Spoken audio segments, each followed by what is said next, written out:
Hold on Mohan Guruswamy साहब 28% जो GST का जो स्लैब है उसमें तो बहुत सारी ऐसी चीजें हैं जो कहीं ना कहीं लग्जरी है, जो आप लेकिन जो ये मल्टीपल रेट्स हैं सर, क्योंकि जीएसटी का अभी तक का ये उदाहरण देखने को मिला है कि हर देश में लगभग महंगाई बढ़ी है और ये सरकार भी कह रही है कि हो सकता है जीएसटी लागू करने के बाद कुछ दिक्कत आए लेकिन लॉन्ग टर्म में बहुत अच्छा है। सर आपको लगता है कि सरकार ने बहुत एक अच्छी प्लानिंग के तहत और बहुत रिसर्च के साथ ये मल्टीपल रेट्स डिजाइन किए हैं जिससे कम से कम इन्फ्लेशन बढ़े? आपको लगता है इससे इन्फ्लेशन काबू करने में मदद मिलेगी?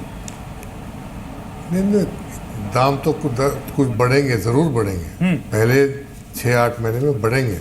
और इन्होंने जो क्या किया है, जो जीएसटी जो है, जो प्रोसेस सिंप्लीफाई करने की बात थी, तो 3 स्लैब पहले, वो भी ज़्यादा है, 3 स्लैब पिछले सरकार ने रिकमेंड करी, यूपीए सरकार की प्रपोजल भी थी, इन्होंने इफेक्टिवली 7 स्लैब कर दिया और कंफ्यूज। और दूसरा चीज़ इन्होंने क्या किया, स्टेट में अपने टैक्स डिपार्टमेंट अभी रहेंगे तो ये कुछ बंटवारा कर लिए कि आप 10 लाख से कम आप 70% आइटम्स आप रखिए, 10 लाख से ऊपर सेंट्रल गवर्नमेंट की कलेक्शन 90% होगा। ऐसे कुछ करके ऐसा है कि जैसा कि ये कुछ जो कलेक्शन सिस्टम को ये बांट ले रहे हैं ताकि अपने जो मुलाजिम जो है उनको एक टैक्स सिस्टम में लाने के बजाय अलग अलग रखे, अलग अलग जगह कलेक्शन के लिए कर ले रहे हैं। क्योंकि आज सही हकीकत की बात है, स्टेट्स में कोई सेल्स टैक्स कलेक्ट नहीं होता, काफी लूट होता है उधर से, और वो लूट का रास्ता इन्होंने अभी जारी रखा है।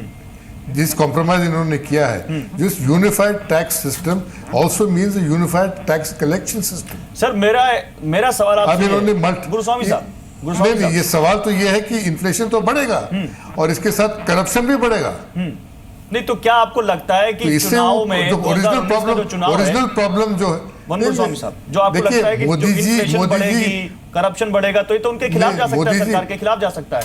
नहीं, मोदी जी देखिए, मोदी जी काफी जादू करने की काबिल है। उन्होंने अभी सब के जेब से पैसा निकाल दिया, 80% पैसा निकाल दिया और फिर कहा कि ये आपके हित में कर रहा हूँ। ये अलग बात है कि आप कुछ भी करके गुमराह कर सकते हैं पब्लिक को, मगर 3 स्लैब की बजाय 7 स्लैब कर रहे हैं। इस सिस्टम को आपने विशिएट कर दिया है और इस पे डिस्क्रिप्शन होगा, ठीक है, ऊपर नीचे होगा, ठीक है, कोई यहाँ कलेक्ट कर रहा है, कोई वहाँ कलेक्ट कर रहा है। तो इससे जो ओरिजिनल प्लान था कि unified country under one tax system, वो गया। उस वक्त मोदी जी हम उसको कहा कि ये फेडरलिज्म के खिलाफ है। आज उन्होंने लाके फेडरलिज्म को और अटैक किया।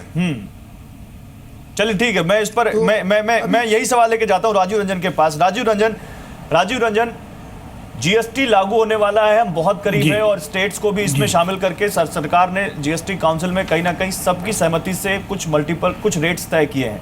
राजीव रंजन, क्या आपको लगता है कि जिस तरह से, क्योंकि कुछ एक्सपर्ट्स ये भी कह रहे हैं कि विरोधी पार्टियों ने और खासकर कांग्रेस पर आरोप लगाया कि उन्होंने इसलिए लेट किया 2017 तक जीएसटी को, इसलिए इसको घसीटा क्योंकि 2019 तक ये सरकार जब चुनाव में जाएगी तब तक जीएसटी की वजह से देश में महंगाई बढ़ जाएगी और सरकार के ऊपर खतरा होगा। क्या आपको लगता है कि ये खतरा इस सरकार पर आपको दिखता है, या आपको लगता है कि नहीं, जिस तरह से नोटबंदी एक वरदान बन गया, या नोटबंदी की वजह से जो विपक्षी पार्टियां कह रही थी वो जनता के तक वो बातें नहीं गई, वही जीएसटी पे भी लागू होगा? देखिए, अब सबसे पहले तो इस फैसले को लेकर के जो एक ऊहापोह की स्थिति थी इस पूरे देश में, वो खत्म हुई है और ये देश का एक, मैं कह सकता हूँ, एक असाधारण फैसला है। पिछले 70 वर्षों में इतना बड़ा आर्थिक निर्णय नहीं हुआ था और निश्चित तौर पर इससे संभावनाओं के द्वार खुलने जा रहे हैं। अब जहाँ तक 4 स्लैब्स को लेकर के, सबसे ऊपर के स्लैब को लेकर के कई आशंकाएं हैं, टूरिज्म सेक्टर को लेकर के भी कुछ परेशानियां हो सकती हैं, लेकिन हमारा मानना है कि ऐसे कई प्रोविजंस हैं जिसको आने वाले समय में उसको अमेंड किया जा सकता है। बुनियादी तौर पर इस पर एक राष्ट्रीय सहमति है और राष्ट्रीय विमर्श के बाद यह कानून अस्तित्व में आ रहा है। तो ये हम लोगों को सकारात्मक होकर के जरूर सोचना चाहिए। लेकिन एक बात बहुत ही महत्वपूर्ण है, दुनिया के 4 देशों का आपने उदाहरण दिया है और उन देशों में जिन सरकारों ने इसको लागू किया उन सरकारों की वापसी नहीं हो पाई। लेकिन इस देश में मैं इतना कह सकता हूं कि केवल एक फैसला न सत्ता में बने रहने का मौका देगा और न ही इसके कारण सत्ता से बाहर जाने की स्थितियां बनेंगी। इसलिए कि किसी एक राजनीतिक दल का फैसला नहीं है, इसमें कमोबेश देश के तमाम राजनीतिक दलों ने, कुछ ने पहले आकर के इनिशिएटिव लिया, कुछ ने बाद में समर्थन दिया।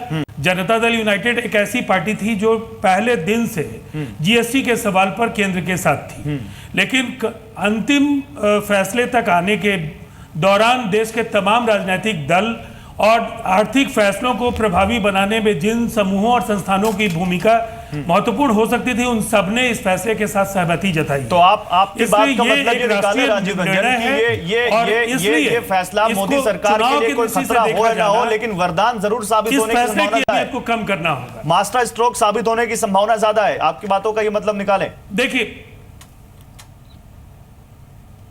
नहीं, हमारा ये कहना इस फैसले से चुनाव में फायदा भारतीय जनता पार्टी को इसलिए नहीं होगा कि ये फैसला देश का है, तमाम राजनीतिक दल इसमें मिलकर के सहमत हुए और उसके बाद ये राष्ट्रीय निर्णय है, इसलिए इसका लाभ मिलने, राजनीतिक तौर पर लाभ उठाने की कोशिश अगर भारतीय जनता पार्टी या एनडीए करेगी तो वो दुर्भाग्य। जफर इस्लाम, आपके लिए अच्छी बात यह है कि नोटबंदी के बाद एक बार फिर नीतीश कुमार की पार्टी आपके साथ, जीएसटी पर भी आपके साथ खड़ी है, तो यहाँ आपके लिए एक राहत की सांस है, राहत की सांस आपके लिए है। लेकिन मैं इस बात को अभी ना करते हुए आगे बढ़ाऊंगा, अपने दूसरे एक्सपर्ट के पास जाऊंगा। जफर इस्लाम एक मिनट, मुझे दूसरे पैनलिस्ट से सवाल ले लेने दीजिए, फिर आता हूं मैं आपके पास। एक मिनट मेरे साथ नहीं, जेके मित्तल साहब से लूंगा मैं आपके पास, अभी आऊंगा। राहत तो हमें देश की जनता देती है। नहीं, वही तो सोच रहे हैं हम, पूछ रहे हैं हम 2019 में राहत देगी कि नहीं देगी। आप बताइए इससे पहले जेके मित्तल साहब, चुनाव की बात तो मैं आपसे बाद में पूछूंगा, एक आम आदमी के तौर पर आपका व्यू लूंगा, लेकिन टैक्स एक्सपर्ट के तौर पर हमारे व्यूअर्स को बताइए कि जो ये मल्टीपल रेट्स हैं और जो सरकार ने जिस कैटेगरी में जिन चीज़ों को डाला है, हम भी दिखा रहे हैं बहुत सारी चीज़ों को, क्या इससे आपका एनालिसिस ये कहता है कि महंगाई बढ़ेगी, या आपको लगता है कि इससे जीडीपी पे कोई खतरा है, या जो तमाम एजेंसीज कह रही हैं इससे जीडीपी 2% तक बढ़ सकती है, या वो होगा? देखिए, जो टैक्स की डिफरेंट स्लैब की है, इससे इन्फ्लेशन का या वो मेरे को नहीं लगता कुछ भी इससे फ़र्क पड़ेगा, क्योंकि अभी भी हमारे यहाँ मल्टीपल स्लैब थे। तो जो मेरे को लगता है सरकार ने निर्णय इस संदर्भ में लिया है कि जो आज हमारे पास टैक्सों का जो बोझ है, ऑलमोस्ट उतना ही बोझ जीएसटी के टाइम पे रहे। तो इसी मद्देनज़र रखते हुए आप देखेंगे, ब्रॉडली जो विश्लेषण करेंगे तो यही एक आकलन निकलता है। तो इससे कि ये टैक्स रेट के डिफरेंट स्लैब रखने से हम इसको दूसरे एंगल से लें, वो ठीक नहीं है। दूसरा, आप देखें, जैसा आपने बताया कि जब हमारे यहाँ परिस्थितियाँ बिल्कुल अलग हैं, हम क्या एक ही रेट में सब चीज़ों को तोल सकते हैं? मैं भी ऐसे एज ए टैक्स एक्सपर्ट मानता हूं कि देश की सिचुएशन को ध्यान में रखते हुए डिसीजन लिया जाता है। तो ये मल्टीपल टैक्स ठीक है, लेकिन एक इसमें टैक्स एक्सपर्ट के एंगल से बता सकता हूं, जो मल्टीपल स्लैब आते हैं, डिफरेंट आइटम पे लिटिगेशन बढ़ सकती है, डिबेट आ सकती है कि इसमें जाएगा, इसमें नहीं जाएगा, क्योंकि जब डिफरेंट चीज़ें होती हैं हम अपनी आइटमों को इधर उधर करने की कोशिश करते हैं, लेकिन वो इतनी छोटी डिबेट में या अभी 200 पेज का आकलन अभी किया नहीं है कि कैसे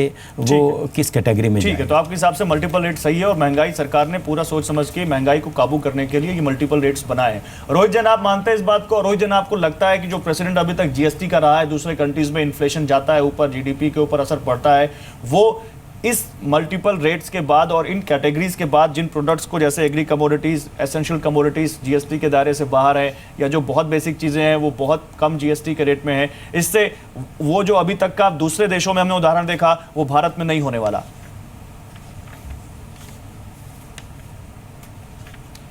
नहीं, मैं मानता हूं मित्तल साहब के बात को कि मल्टीपल रेट के कारण जीडीपी पे कोई इफेक्ट या इन्फ्लेशन पे इफेक्ट आएगा, ऐसा कुछ है नहीं। सबसे इम्पोर्टेंट बात यह है कि इंडिया में बहुत सारी चीज़ें इकोनॉमी मायने रख के हुए करना चाहिए, जिसके कारण मल्टीपल रेट ज़रूरी है। और जो फिटमेंट फार्मूला जो अभी जीएसटी काउंसिल ने अडॉप्ट किया है, जो एग्जिस्टिंग टैक्सेस है और एग्जिस्टिंग टैक्स बर्डन है कोई वस्तु पे या कोई सेवा जो देते हैं, वो मद्दे नज़र रखते हुए वो टैक्स स्लैब डिसाइड किया है। सो अगर 5, 12, 18, 28 जो एग्जिस्टिंग टैक्स बर्डन है उससे ज़्यादा टैक्स बर्डन नहीं होना चाहिए और जिस पे इन्फ्लेशन पे इफेक्ट नहीं आना चाहिए, ये सोचते हुए ये स्लैब का अलोकेशन किया है। तो मुझे नहीं लगता कि मल्टीपल स्लैब के कारण कोई इन्फ्लेशन और जीडीपी पे इफेक्ट आ सकता है।